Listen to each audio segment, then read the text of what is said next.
Bob Hunger, our extension wheat pathologist, joins us now. Bob, we want to talk about how things are looking in Oklahoma mid-March. But first, tell us what we're seeing here and kind of how the science has evolved over time. Well, this is one of the real success stories with the wheat breeding program here at Oklahoma State, because a variety like this has shown up this year, hit very hard by a virus disease called the wheat soil-borne mosaic, wheat spindle streak mosaic complex. And it's a virus that is brought into the seedlings in the fall by a soil-borne fungal-like organism, and then the symptoms are expressed in the spring. And the reason you don't hear much about this anymore is because practically all of the varieties that are released have good genetic resistance to this virus disease complex. And so they appear like the variety on the right there that is nice deep green and doesn't show any difficulties with it, as opposed to the yellowing and mosaic pattern in the leaves here. Great success story, but there's still work to do. You are seeing some diseases this spring? Oh yes, there's some down here at the end of the field that we can go look at. Okay. Bob, what are you seeing here? Well, in this variety strip here, we found stripe rust, which is shown here on this leaf.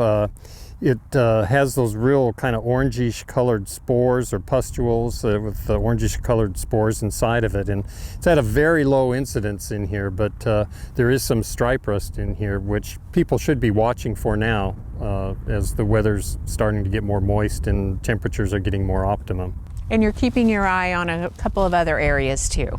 Yes, there's a number of different areas that are showing various diseases. One of those is powdery mildew, which is an early season foliar disease of wheat. And then a lot of the leaf spotters, tan spot and septoria, are showing up. All of this is on the lower leaves of the plants, and but with this kind of weather, it'll definitely be spreading. What is the prevalence around the state? Obviously we're in Stillwater, but are you seeing things or hearing things from producers around Oklahoma? Yeah, overall the incidence of foliar diseases is still extremely low, but I have been getting more reports from southern Oklahoma, south central Oklahoma, of powdery mildew and the leaf spotters and a little bit of stripe rust. So far I have not heard of anything of leaf rust at this point, but it'll come with the weather. With all this in mind, any management tips at this stage?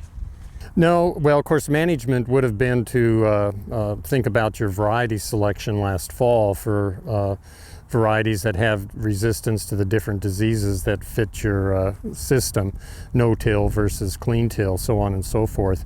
But now that the varieties are set, the option management would be to use a fungicide if that's needed. And so you need to scout for these diseases and see if they're there, and then use a fungicide if appropriate to help manage that disease. We appreciate the update. Of course, keep us posted and we will see you again soon. Will do. Thanks a lot.